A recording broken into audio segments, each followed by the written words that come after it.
அலைக்கும் வரஹ்மத்துல்லாஹி வபரகாத்துஹு. ஆக்கிஃபா டெய்லி தின் இன்றைய நினைவூட்டல்ல ஒரு அழகிய ஹதீஸு அல்லாஹ்வின் படைப்புகளை பற்றி. பிஸ்மில்லாஹ் ரஹ்மான் ரஹீம். அல்ஹம்துலில்லா அஸ்ஸலாத்து வஸ்ஸலாமு அலா ரசூல் ஸல்லல்லாஹு அலைஹி வஸல்லம். அன்பான உறவுகளே, இந்த உலகத்தில் அல்லாஹ் எதையும் சும்மா படைக்கல. அவன் வைத்த ஒவ்வொரு எண்ணத்திற்கும் ஒரு ஞானம் இருக்குது. அதில் ஒரு ஆச்சரியமான விஷயம் என்னன்னா, அல்லாஹ் பலவற்றை 7ஆக வைத்திருக்கிறான்.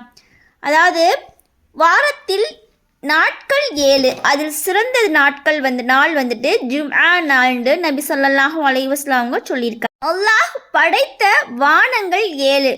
மேராஜ் பயணத்தில் நபி ஸல்லல்லாஹு அலைஹி வஸல்லம் அவங்க ஒவ்வொரு வானத்திலும் நபிகளை எல்லாத்தையும் சந்திச்சிருக்காங்க.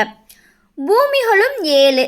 ஒருவன் அநியாயமான நிலம் கைப்பற்றினால் அவனுக்கு 7 பூமிகளின் பாவம் சுமத்தப்படும் அப்படின்னு சொல்லிட்டு ஒரு ஹதீஸ் சொல்லப்பட்டிருக்கு. நாம் தொழுகையில் 7 உறுப்புகள் சஜிதா செய்கிறோம். நம்ம தொழுகும் போது 7 உறுப்புகள் சஜிதா செய்கிறோமா.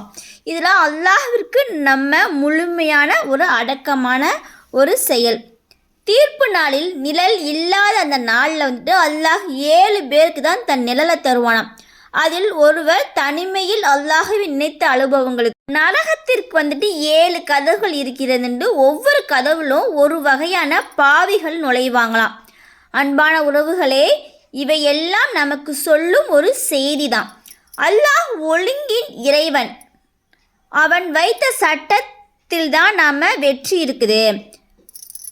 அதாவது என்ன சொல்கிறாங்கன்னா, அல்லாஹ் கொடுத்த சட்டங்கள் 7 சட்டங்களில் ஒருத்தவங்களுக்கு வெற்றி இருக்குதா. இன்றே நம்ம முடிவு செய்யணும். அந்த 7 பேரில் நாமும் ஒருவராக இருக்கிறதுக்கு முயற்சி செய்யணும். இன்ஷா அல்லாஹ்.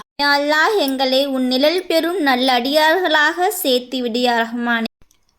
ரொப்பனா ஆமன்னா ஃபக்துபுனா ஷாஹிதீன். இறைவா, நம்பிக்கை கொண்டோம், எனவே எங்களை சான்று கூறுவோருடன் பதிவு செய்வாயாக. நபி ஸல்லல்லாஹு அலைஹி வஸல்லம் அவங்களுக்கு அருளப்பட்டதை செவியுறும்போது உண்மை அறிந்து கொண்ட நல்லவர்களின் கண்களில் கண்ணீரை வடித்த நிலையில் கூறும் பிரார்த்தனை. அல்ஹம்துலில்லாஹ். அல்லாஹ்க்கு எல்லா புகழும். அஸ்ஸலாமு அலைக்கும் வரஹ்மத்துல்லாஹி வபரகாத்துஹு. சப்ஸ்கிரைப் பண்ணி லைக் பண்ணிக்கோங்க, ஷேர் பண்ணுங்கள். மீண்டும் சந்திப்போம்.